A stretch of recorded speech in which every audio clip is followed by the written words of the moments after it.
Sahabat terkasih, pernahkah kamu merenungkan betapa besarnya cinta dan kasih Tuhan Allah kepada kita? Melalui kasih Tuhan yang tak terbatas, kita dapat menemukan kebebasan dari ketakutan dan kecemasan yang menghantui kita karena Tuhan memelihara tiap langkah di hidup kita.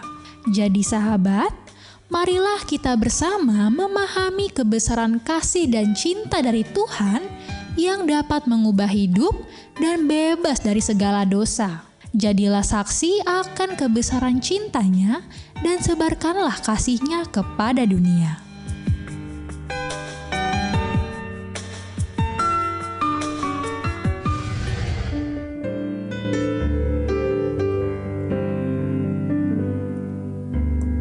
Tak terbatas kuasa-Mu Tuhan, semua dapat Kau lakukan. Apa yang kelihatan mustahil bagiku, itu sangat mungkin bagimu. Di saat ku tak berdaya, kuasa-Mu yang sempurna. Ketika ku percaya, mujizat itu nyata, bukan karena kekuatan, namun Roh-Mu ya Tuhan. Ketika ku berdoa, mujizat itu nyata. Ketika ku berdoa, mujizat itu nyata.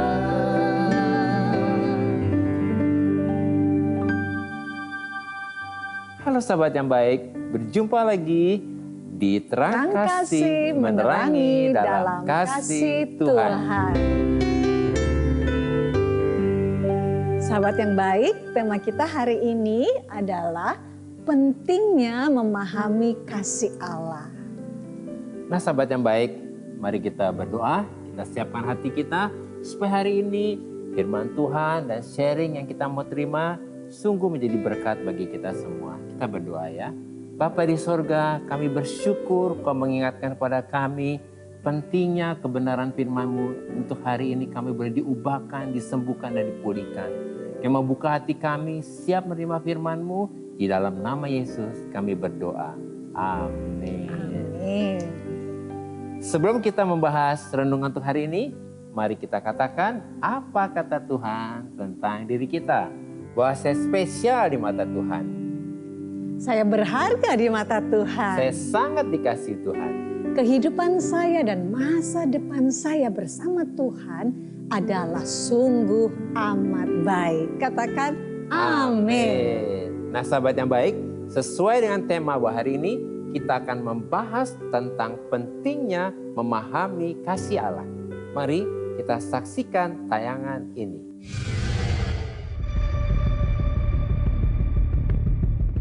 Sahabat yang baik, kasih Allah tak terbatas, tak pernah berubah, dan sangat kekal. Hal itu bisa dibuktikan dari kisah artis asal Korea, Lee Jong-un, yang dulunya tidak mengenal Tuhan. Saat ia ke Indonesia dan menjadi terkenal, ia menjadi sombong hingga mengalami keterpurukan dan memiliki banyak hutang.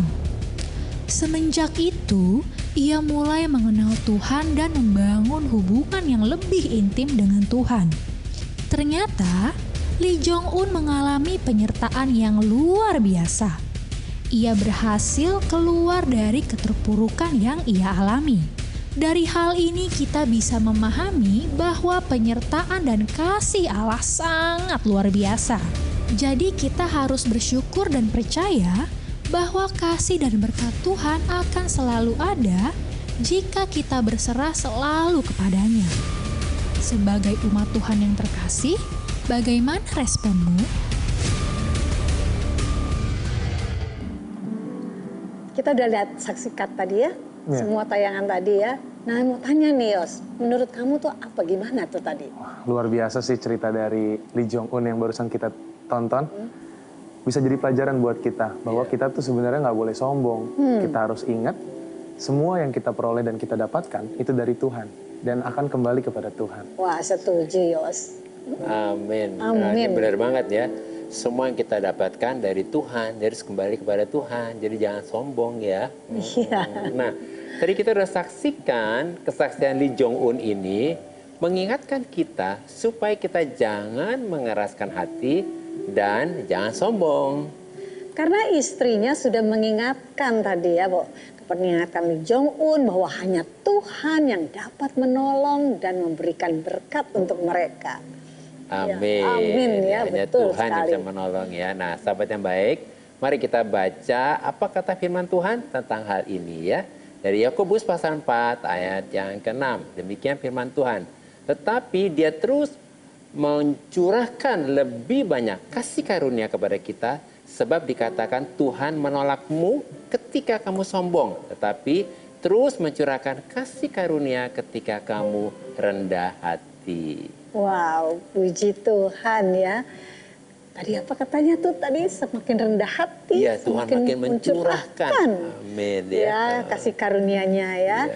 Nah, melalui kesaksian Lee Jong Un ini dan firman Tuhan tadi, kita diingatkan betapa pentingnya kita memahami kasih Allah kepada kita. Sebab Tuhan itu menolak dan menentang orang yang sombong.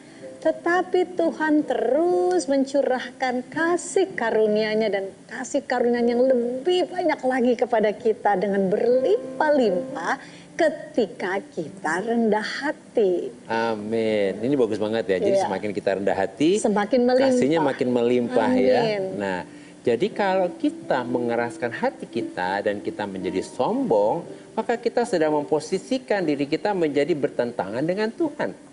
Kemudian kita sedang menutup pintu hati kita untuk dapat menerima kasih dan kebaikan Tuhan. Dan kita juga sedang menutup akses untuk Tuhan dapat menolong kita. Wah, amin ya. Menutup akses Iya. Tuhan untuk bisa menolong kita ya. Amin. Nah, tapi sebaliknya semakin kita rendah hati, maka semakin berlimpah-limpah kasih, kebaikan, dan kasih karunia Tuhan yang dicurahkan kepada kita. Sehingga kita hidup, ketika kita hidup rendah hati, maka kita tidak lagi memakai kekuatan kita sendiri. Amin, ya. Dan kita tidak mengandalkan kekuatan kita. Tetapi kita hanya mengandalkan Dia, mengandalkan Tuhan. Dan kita hidup di dalam kasih karunia-Nya. Amin. Ini penting banget ya. Kita hanya mengandalkan Tuhan Betul. ya. Oleh karena itu, ketika kita hidup dengan rendah hati, maka kita dimampukan untuk apa? Untuk dapat menguasai diri, untuk dapat apa? Mengendalikan emosi kita, dan kita dapat berespon dengan benar dalam menghadapi setiap masalah dan tantangan yang ada di depan kita. Sehingga kita dapat berserah, kita percaya dan hanya mengandalkan Tuhan. Wow, amin ya. Jadi ketika kita rendah hati dan tidak sombong, maka kita ini dapat memahami, mengenal, dan mengalami betapa panjang dan lebar, tinggi dan dalamnya kasih Allah kepada kita. Maka doa-doa kita ini yang keluar dari kasih dan kerendahan hati akan didengar, direspon, dan dijawab oleh Tuhan. Sebab doa orang benar sangat besar kuasanya. Amin. Doa orang benar Sangat besar kuasanya. Ya. Nah, sahabat yang baik, saat ini kita masih membahas tentang pentingnya memahami kasih Allah. Mari kita saksikan video selanjutnya.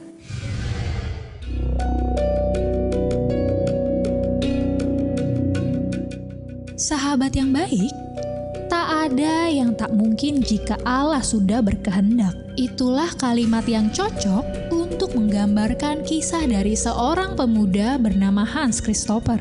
Hans adalah mantan pejuang kanker langka, yaitu kanker limfoma yang membuatnya nyaris meninggal. Kehilangan harapan dan merasa dirinya sebuah beban keluarga tentu ia rasakan. Namun, berkat kasih dan penyertaan Tuhan, ia kembali bangkit melawan penyakitnya dan mukjizat pun terjadi. Ia sembuh sepenuhnya. Nah sahabat, sebagai domba Allah yang dikasihi, di saat kesulitan sedang menimpa kita, maukah kita selalu percaya dan menjaga hubungan kita dengan Tuhan? Puji Tuhan, kesaksian dari Hans Christopher ini luar biasa dan sangat memberkati semua ya. Iya, Kita diberkati banget ya. Bagaimana mujizat Tuhan itu nyata dari yang seharusnya mengalami kemo 8 kali, tetapi hanya 6 kali saja sudah sembuh. Wah, itu luar biasa itu. Dan kemudian Hans dinyatakan sembuh total oleh dokter. Bahkan dalam proses penyembuhan ini, kasih, kebaikan, dan anugerah Tuhan menyertai Hans. Sehingga tidak ada satupun aset keluarga yang terjual. Ini luar biasa Ini ya. semua ini pertolongan Tuhan. Pertolongan Ya. Tuhan. Karena Tuhan yang melakukannya, jadi semua dibereskan oleh Tuhan ya. Amin. Luar ya. biasa ya. Nah Apa sahabat yang baik, baik, mari kita baca firman Tuhan ini tentang hal ini dari Markus pasal 1 ayat yang ke-40 sampai dengan 42. Demikian firman Tuhan. Seorang yang sakit kusta datang kepada Yesus. Dan sambil berlutut di hadapannya, ia memohon bantuannya. Katanya, kalau engkau mau, engkau dapat mentahirkan aku. Maka tergeraklah hatinya oleh belas kasihan. Lalu ia mengulurkan tangannya, menjamah orang itu dan berkata kepadanya, aku mau, jadilah engkau tahir. Seketika itu juga lenyaplah penyakit kusta orang itu dan ia menjadi tahir. Nah puji Tuhan, kita semua sudah diberkati dengan kesaksian Hans Christopher ini. Yang disembuhkan dari kanker limfoma stadium 3,5. Dengan mujizat Tuhan dan melalui firman Tuhan ini, kita diingatkan bagaimana isi hati, keinginan, dan kerinduan Tuhan. Yaitu supaya setiap kita dapat mengalami mujizat Tuhan dan disembuhkan dari penyakit yang diderita. Amin, ini penting banget ya. Iya, itu kerinduan Tuhan. Tuhan kepingin semua orang disembuhkan dan Amin. dipulihkan. Jadi sahabat yang baik, penting sekali kita tahu kehendak Tuhan adalah Tuhan mau kita disembuhkan. Iya. Ya. Nah, seperti orang yang sakit kusta ini di mana pada masa itu tidak mungkin dapat disembuhkan. Sehingga orang-orang yang sakit kusta harus dikucilkan karena dianggap najis dan bisa menular. Tetapi orang yang sakit kusta ini justru memberanikan dirinya untuk datang kepada Yesus dan menanyakan langsung kepada Yesus, apakah Yesus mau menyembuhkannya? Karena dia percaya bahwa Yesus sanggup menyembuhkannya. Puji Tuhan, dia percaya bahwa Yesus sanggup untuk menyembuhkan ya.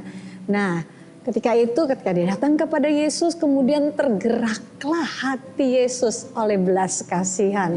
Setelah mendengar permintaan dari orang kusta ini, supaya dia disembuhkan. Lalu Yesus mengulurkan tangannya, menjamah orang yang sakit kusta itu. Dan Yesus berkata kepadanya, aku mau, jadilah engkau tahir. Maka seketika itu juga lenyaplah penyakit kusta orang itu. Dan ia menjadi tahir. Amin. Wow. Luar biasa ya. Yesus responnya, aku mau. Aku mau. Nah sahabat yang baik, yang hari ini sedang sakit, ingat Tuhan berkata, aku mau. Dia mau menyembuhkan kita. Ya. Oleh karena itu perhatikan kata-kata orang yang sakit kusta ini kepada Yesus. Kalau engkau mau. Lalu Yesus segera menjamah dan menjawab bahwa Yesus mau. Maka seketika itu juga sakit kustanya lenyap. Inilah kehendak Tuhan. Untuk kita semua yang percaya, yang berharap kepada Yesus. Bahwa saat ini juga apapun penyakitmu, Yesus mau menjamahmu, Yesus mau menyembuhkanmu saat ini juga. Amin. Nah, oleh karena itu saat ini juga, sahabat yang baik mari raih, terima, dan perkatakan dengan iman bahwa saat ini juga Yesus menjamah dan menyembuhkanmu. Percaya bahwa semua penyakit dalam tubuhmu hilang dan terima kesembuhan yang dari Yesus ini. Sebab tidak ada yang mustahil bagi Tuhan. Dan oleh bilur-bilur Yesus engkau sudah disembuhkan. Amin. Nah, tidak ada yang mustahil bagi Tuhan ya.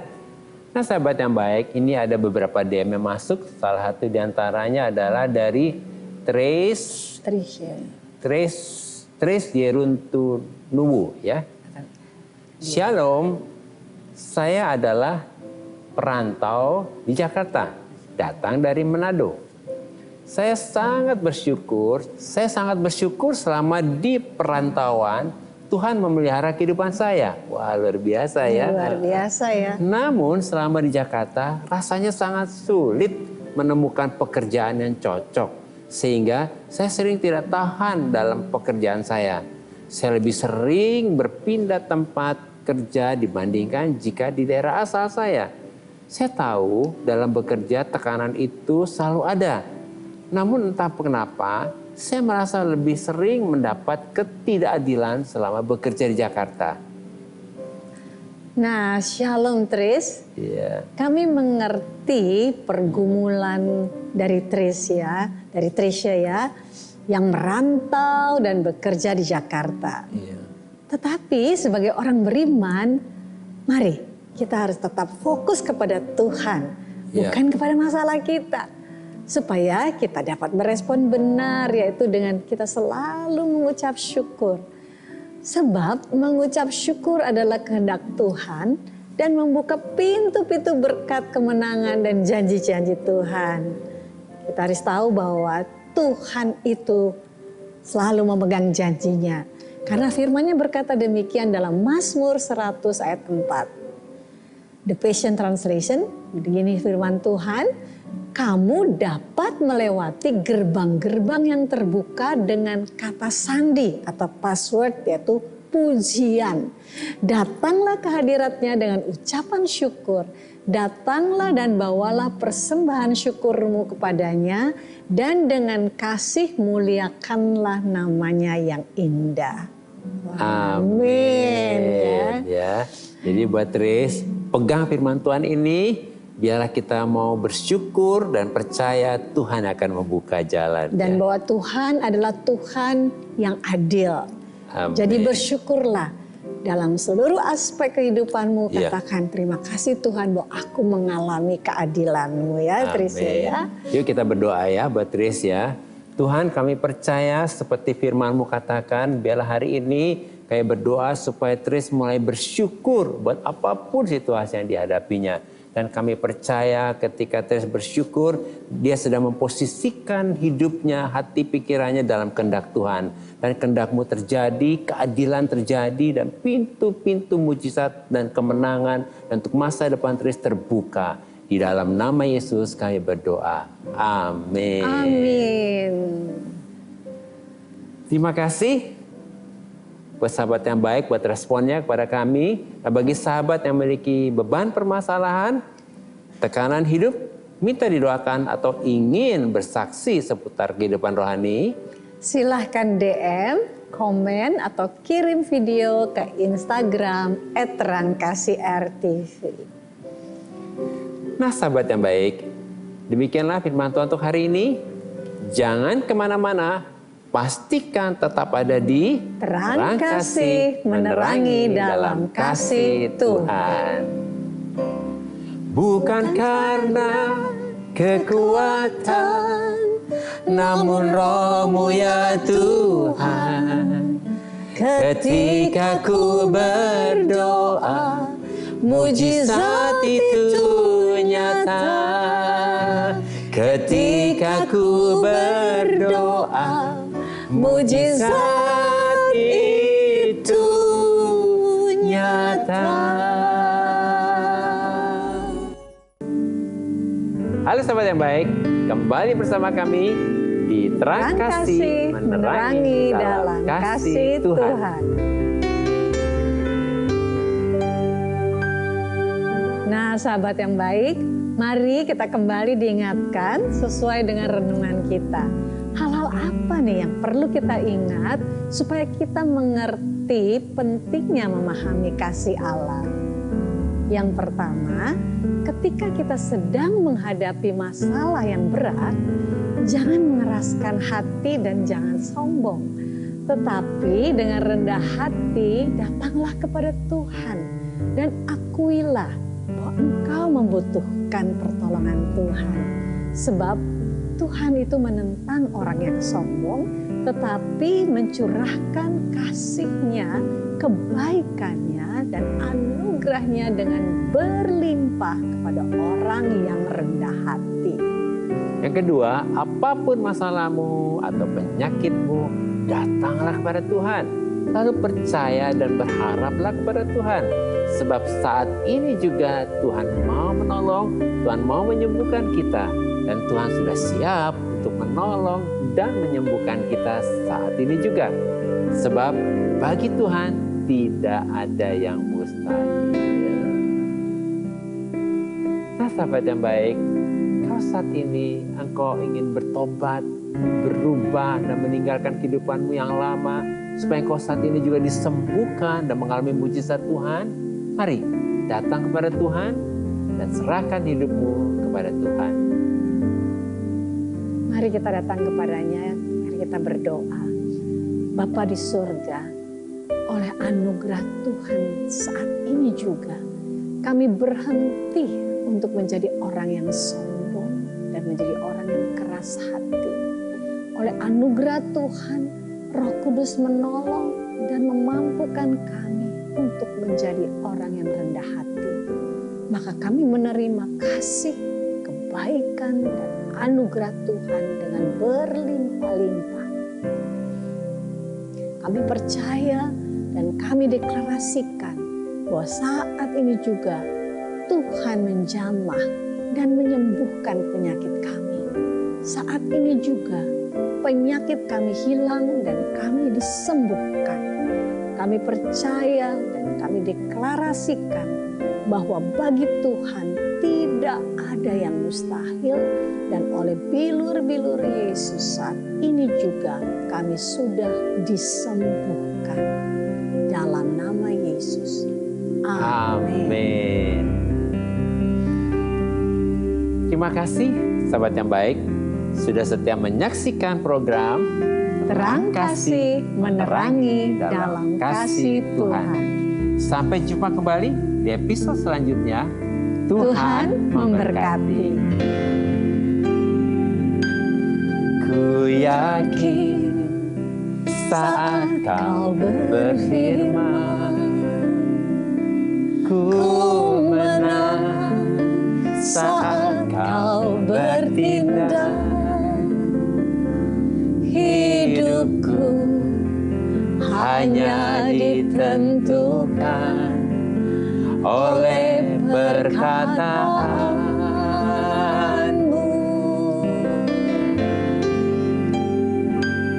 Ku aman karena kau menjaga. Ku kuat karena kau menopang. Hidupku hanya ditentukan oleh kuasa-Mu.